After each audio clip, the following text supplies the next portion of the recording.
দেশের ১২টি অঞ্চলের ওপর দিয়ে সর্বোচ্চ ৬০ কিলোমিটার বেগে অস্থায়ীভাবে ঝড়ো হাওয়া বয়ে যেতে পারে। সেই সঙ্গে হতে পারে বৃষ্টি বা বজ্রসহ বৃষ্টি।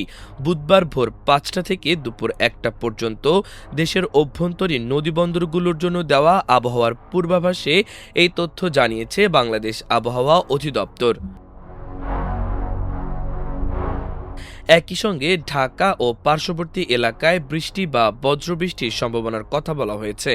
আবহাওয়া অধিদপ্তরের ঝড় সতর্কীকরণ কেন্দ্রের বিজ্ঞপ্তিতে জানানো হয়েছে, রংপুর, দিনাজপুর, বগুড়া, টাঙ্গাইল, ময়মনসিংহ, খুলনা, বরিশাল, পটুয়াখালী, নোয়াখালী, চট্টগ্রাম, কক্সবাজার এবং সিলেট অঞ্চলের ওপর দিয়ে দক্ষিণ বা দক্ষিণ পশ্চিম দিক থেকে ঘন্টায় ৪৫ থেকে ৬০ কিলোমিটার বেগে অস্থায়ীভাবে দমকা অথবা ঝড়ো হাওয়া সহ বৃষ্টি বা বজ্রবৃষ্টি হতে পারে।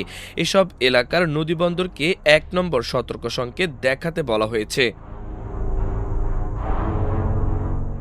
এদিকে আজ সকাল ৭টা থেকে পরবর্তী ৬ ঘন্টার জন্য ঢাকা ও পার্শ্ববর্তী এলাকার আবহাওয়ার পূর্বাভাসে বলা হয়েছে, এই অঞ্চলের আকাশ আংশিক মেঘলা থেকে অস্থায়ীভাবে মেঘলা থাকতে পারে। এ সময় ঢাকা ও আশপাশের এলাকায় বৃষ্টি বা বজ্রসহ বৃষ্টি হওয়ার সম্ভাবনা রয়েছে।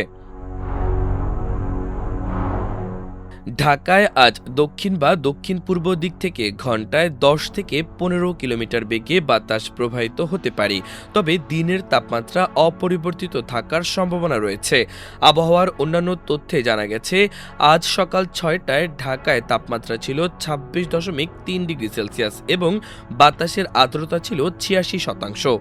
মঙ্গলবার ঢাকায় সর্বোচ্চ তাপমাত্রা রেকর্ড করা হয়েছিল ৩৪.৩ ডিগ্রি সেলসিয়াস এবং আজ সর্বনিম্ন তাপমাত্রা ২৫.৯ ডিগ্রি সেলসিয়াস। গত ২৪ ঘন্টায় রাজধানীতে সামান্য বৃষ্টিপাত হয়েছে। এছাড়া আজ ঢাকায় সূর্যাস্ত হবে সন্ধ্যা ৬টা ৪৬ মিনিটে এবং বৃহস্পতিবার সূর্যোদয় হবে ভোর ৫টা ১০ মিনিটে।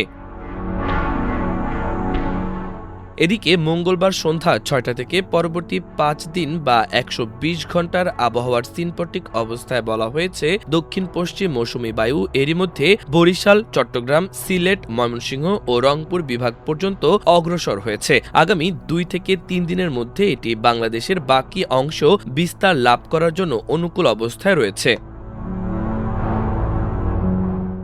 এমন পরিস্থিতিতে আজ সন্ধ্যা ৬টার মধ্যে রংপুর, ময়মনসিংহ, চট্টগ্রাম ও সিলেট বিভাগের অনেক জায়গায় এবং রাজশাহী, ঢাকা, খুলনা ও বরিশাল বিভাগের কিছু কিছু জায়গায় অস্থায়ীভাবে দমকা হাওয়া ও বিদ্যুৎ চমকানো সহ হালকা থেকে মাঝারি ধরনের বৃষ্টি বা বজ্রসহ বৃষ্টি হতে পারে। সেই সঙ্গে দেশের কোথাও কোথাও মাঝারি ধরনের ভারী থেকে ভারী বর্ষণ হতে পারে। বৃষ্টিপাতের প্রবণতা থাকায় সারা দেশে দিন ও রাতের তাপমাত্রা সামান্য হ্রাস পেতে পারে।